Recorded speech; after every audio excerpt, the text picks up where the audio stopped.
I chose option one and to talk about growth mindset.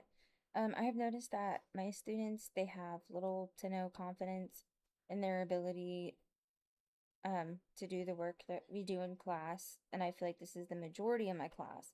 It seems like they are scared of being wrong, but they don't realize that that's part of learning, and that it's not going to be perfect at the beginning.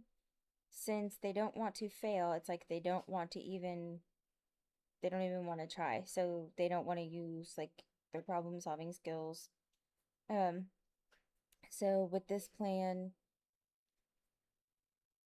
I would love to implement the growth mindset more and show my students that we are learning and growing. And in order to do that, we have to try. And when it seems hard, to not give up and to use problem solving skills.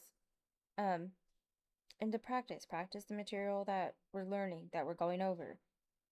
That if they're struggling with it, to ask for help. My students don't really struggle asking for help. They love asking me for help. It's more so of the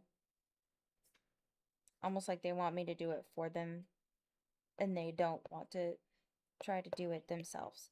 So, I put that I have noticed a lot of my students struggle with what seems to be learned helplessness. Me and a pair discussed it where it seems they don't even want to try to put in the effort, which I feel like the confidence plays a huge part in that. I have mentioned in previous assignments that I lean towards the constructivist learning theory. So this involves students learning through real life experience, hands-on learning. Um, so when I teach, I let my students explore the content.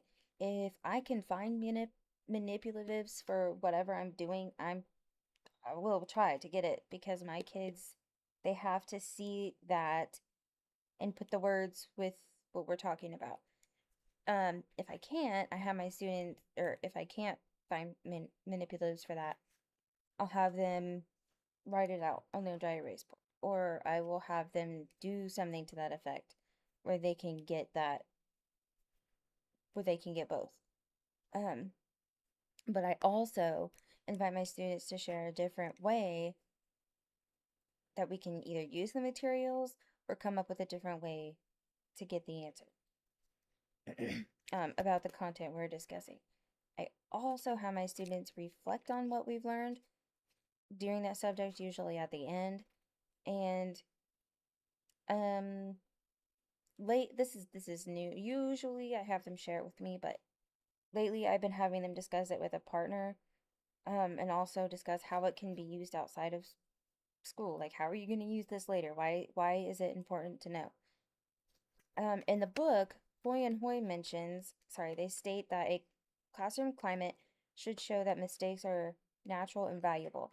As a first year teacher, I am still trying to learn this and tell myself not every lesson is going to be perfect, and that it's normal. So I do also show my students that I make mistakes. Um, I don't try to hide it or cover it up and tell them something crazy. Like I tell them like, "Oh, I made a mistake." I tell them that I'm still learning and that I still make mistakes. So I hope that this helps them see that it's not a bad thing to make mistakes. And even though that I make a mistake, that does not mean I'm going to give up and just stop teaching them.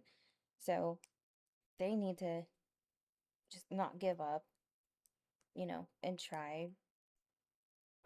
So I also read in the article Richard and Ryan, um, and Edward, they wrote that sorry, in the article they wrote, they discussed three basic psychological needs: autonomy, competence, and relatedness as motivations. So growth mindset, I believe, aligns with those three very well. And I feel like this encourages our students to see challenges as opportunities to learn. The self-determination theory explains intrinsic motivation. I can't ever say that word. Flourishes that it flourishes when individuals feel competent and connected. So like I feel like this promotes the belief that abilities can grow through effort, but you have to have effort in order to grow. That's where the learned helplessness that I feel like they have, because they don't show effort. It's important to persist through the obstacles, and then when we come out, we come out stronger in the end. So I want to start doing this instead. So instead of saying good job or great, I can ask them, what strategy did you use to figure that out? What part was difficult? And how did you handle it? Like, what did you do? How did you overcome it? Um, I can also ask them, if you had to do this again, what would you change? And I really want them to help build confidence, and I think this is not going to be the solve all, but I think this can help. I can tell them, I noticed that you checked your work before turning it in. That's awesome. That's great. Things like that. Um, encourage them to go back and check their work and um to show that effort that they don't show me on a daily basis.